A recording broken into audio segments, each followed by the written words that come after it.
Buenos días a todos. Mi nombre es Elizabeth Clemente García y estoy aquí para presentaros el diseño de unidad didáctica a la que he titulado Nos comunicamos. Bien, dicho esto, me gustaría, antes de comenzar con los aspectos formales, señalar dos pequeñas modificaciones que he realizado a la hora de seguir la guía, digamos la ficha número 3 que se nos ha otorgado para el plan de contingencia de la asignatura Enseñanzas Prácticas 2 en el curso 2019-2020. La primera de las modificaciones es que he considerado oportuno agrupar el apartado de finalidades, competencias y objetivos con el de contenidos. Pienso que como estos están muy interrelacionados unos con otros, era mejor agruparlos y así poder, sobre todo los contenidos y los objetivos, meterlos en una tabla en los que se pueda observar cada contenido qué objetivo persigue. La segunda modificación es que, del mismo modo que he hecho con el apartado de finalidades y contenidos que los he agrupado, he considerado oportuno sacar un apartado que no se encuentra en la guía, que es el apartado de la temporalización, para también crear un cuadro con las sesiones y duración de esta unidad didáctica y que así, de esta manera, pues pueda quedar más claro. Bien, comenzando ahora ya con los aspectos formales, voy a hablar un poquito de la contextualización, que bueno, básicamente la unidad didáctica se dirige a un nivel de tercero de la ESO y se prevé para ser llevada a cabo en el Centro Educativo Infante Don Juan Manuel, que se sitúa en el barrio de Santa María de Gracia, en la comunidad autónoma de la región de Murcia. Bien, ahora vamos a pasar a los contenidos. Estos han sido seleccionados para la elaboración de una didáctica de refuerzo y consolidación de aprendizajes esenciales. Esto es así debido a la situación excepcional de crisis sanitaria que estamos viviendo, en la que he considerado que lo mejor era llevar a cabo este tipo de contenidos y de esta manera abordar un poco el tema de la comunicación, que al final es fundamental en las relaciones humanas. Por tanto, los contenidos que vamos a encontrar pues van a ser, como ya he dicho, la comunicación y, por otro lado, pues la procedencia del léxico en el español, los géneros literarios, los tópicos en la lengua, y también se va a abordar un poco la interdisciplinariedad de esta. Al mismo tiempo, quiero decir que estos contenidos han sido seleccionados por su categoría de transversales y porque van a ayudar a uno de los fines últimos de nuestra asignatura, que es la mejora de la competencia comunicativa. Bueno, por último, añadir por la parte de los contenidos que vamos a encontrarlos muy bien especificados en la página número 7 de nuestra unidad y a su vez interrelacionados con los objetivos tanto de materia como de etapa. En cuanto a las competencias, vamos a encontrar las competencias clave que se plantean para el área de lengua y literatura, que suelen ser 6 o 7, y entre estas competencias clave pues se encuentra la competencia digital o la competencia en comunicación lingüística o la competencia en expresiones culturales. Bien, vamos a pasar ya a la temporalización. Debido a que ahora mismo nos encontraríamos como en el tercer trimestre de nuestra asignatura, ¿no?, por las fechas, el mes de marzo, abril o incluso mayo, nuestra unidad didáctica se plantea para el tercer trimestre del curso escolar y al mismo tiempo se va a plantear para 2 semanas. Esto es 8 sesiones lectivas de nuestra asignatura. En estas 8 sesiones he dividido las 15 actividades que se plantean las actividades. He dividido, pues bueno, según la finalidad de cada una de ellas, que eso se puede apreciar también en el apartado de temporalización, Algunos días van a haber más actividades, entre 3 y 4, y hay algunos días que solo se va a dedicar a una sola actividad. Esto se debe a que, debido a que la situación es excepcional y que la unidad didáctica se va a llevar a cabo de manera individual y telemática, es decir, el alumno debe de trabajar solo en su casa, he considerado que el ritmo debe de ser algo más lento que si se llevase a cabo de manera presencial. Además, quiero, no o sea, me gustaría, o sea, persigo el objetivo de que los contenidos se asimilen y se consigan, y para eso creo que es mejor hacerlo de una manera pausada, sin agobiar al alumno, y que éste tenga tiempo para la asimilación de los contenidos y aprendizajes que se le proponen. Dicho esto, voy a pasar a hablar de la metodología, en la que, bueno, lo primordial ya lo he comentado, que es que se plantea pues de manera telemática e individual, pero luego pues yo con esta unidad didáctica he pretendido fomentar el pensamiento crítico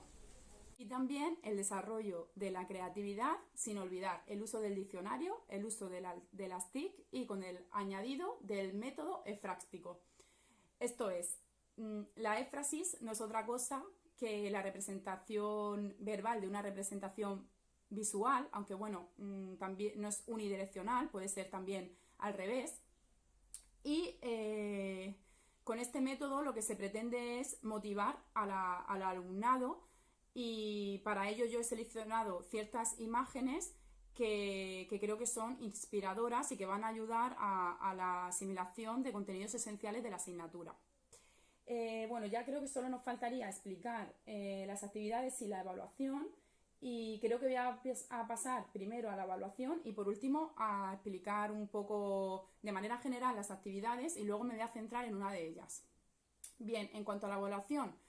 pues voy a dejar solo un día después de las 8 sesiones para que el alumno entregue el portafolio con todas las actividades realizadas durante todos esos días, en los que se me habrá podido consultar todas las dudas. Y bueno, también la evaluación va a ser continua. Esto quiere decir que vamos a tener en cuenta los trabajos que se hayan ido entregando anteriormente a la situación de hoy actual, y también las notas, todas las notas anteriores que tengan que ver tanto con trabajos prácticos como grupales, individuales o incluso en los trimestres anteriores. Y así las ponderaciones que he considerado oportunas para este portafolio son el 50% para la asimilación de los contenidos, el aprendizaje de los contenidos, y un 25% tanto para los criterios de evaluación como para los estándares de aprendizaje. Vale, ahora ya por último vamos a pasar a explicar las actividades. Como bien decía antes, esta unidad didáctica se compone de 15 actividades. Las primeras de ellas, sobre todo, están dedicadas un poco al conocimiento de la lengua, y el fin último de estas actividades son que el alumno comprenda la importancia de la comunicación en las relaciones humanas y que vea el lenguaje como algo más allá de de un conjunto de normas aisladas, ¿vale? Por ello se invita en muchos de los ejercicios a la reflexión, y uno de ellos, que bueno, lo dedico un poco a la música y al Carpe Diem, tiene también que ver con la motivación que decía antes y con la interdisciplinariedad de la lengua. Básicamente, la verdad, el alumno no tiene que hacer mucho salvo estar atento a la letra de la canción de Metallica o de Green Day, comparar las letras, escucharlas, o simplemente ver el carácter actual y el carácter práctico que tiene la lengua en nuestro día a día. Bien, ahora voy a pasar a explicar la actividad que, bajo mi punto de vista, pues es la que más me gusta, ¿no? La que diseñé, que todas las actividades son de elaboración propia, y esta concretamente es la que, a mi parecer, me parece más interesante. Entonces, aquí la tengo, ¿vale? Y bueno, ahí está. Esta actividad, voy a leer el enunciado, dice,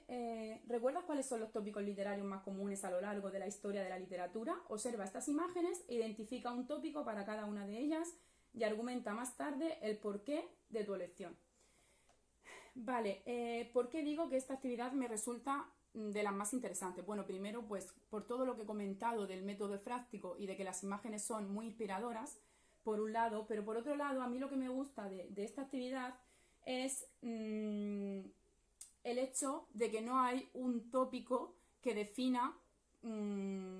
concretamente uno de estos cuadros, que son todos además pinturas representativas de la historia del arte, y encontramos a pintores de renombre como Renoir, Salvador Dalí o Klimt. Y bueno, por ejemplo, bueno, están numeradas del 1 al 6 para saber identificar de qué actividad está hablando el alumno. Y,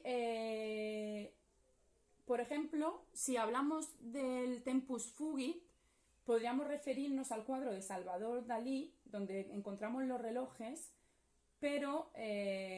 ¿por qué el Tempus Fugit no puede ser también la imagen número 3, donde el tiempo ya se ha ido, porque encontramos solo una calavera? ¿O no puede ser también Tempus Fugit, el tiempo pasa, cuando observamos la imagen número 4 de Klimt de las tres edades? Obviamente el tiempo ha pasado por las tres edades, la mujer joven, la mujer adulta y la mujer anciana. Al mismo tiempo, por ejemplo, podemos encontrarnos con el Beatus Ille o el Carpe Diem o el Memento Mori. Entonces, el Memento Mori, por ejemplo, creo que también se podría asignar a la imagen número 4, pero al mismo tiempo a la imagen número 3, porque en ambas creo que hay una representación clara de la muerte, ¿no? Te recuerdo que vas a morir. Pero también la imagen 3 podría ser Vanitas Vanitatum, o el Carpe Diem, para algunos puede ser la imagen número 1 del cuadro de Renoir, disfrutar el hoy estando acompañado con tus seres queridos, yendo a bailar, estando en compañía, celebrando de algún modo. Pero el Carpe Diem también puede significar el retiro espiritual, el sentirme en un paisaje idealizado. Entonces, bueno, al final lo que quiero decir es que yo no he aplicado un tópico literario oportuno, o sea, quiero decir, no he aplicado un tópico literario a cada imagen y tiene que ser este sí o sí, sino que aquí lo importante es que se elija el tópico que se elija, tiene que estar bien argumentado el por qué se ha elegido ese tópico literario, y de esta manera estamos trabajando el texto argumentativo y además, claro, al no darse dentro del ejercicio qué tópicos podrían ser, hay que hacer un pequeño trabajo de investigación, yo creo, en el que el alumnado de alguna manera en algún manual de literatura o en internet tendrá que buscar cuáles son los tópicos literarios más usuales que puedan encajar con alguna de estas imágenes. Por último, también se trabaja el tópico literario en el ejercicio número 9, que dice, señala qué tipo de texto literario encuentras a continuación e identifica cuáles son sus principales características. Entonces aquí no te dice que digas si hay un tópico literario, pero obviamente está el tópico literario del amor más allá de la muerte en su poema más representativo, que es el de Francisco de Quevedo, que se titula Amor constante más allá de la muerte. Y bueno, con esto finaliza, digamos, la explicación de todo el diseño y planteamiento de la unidad didáctica.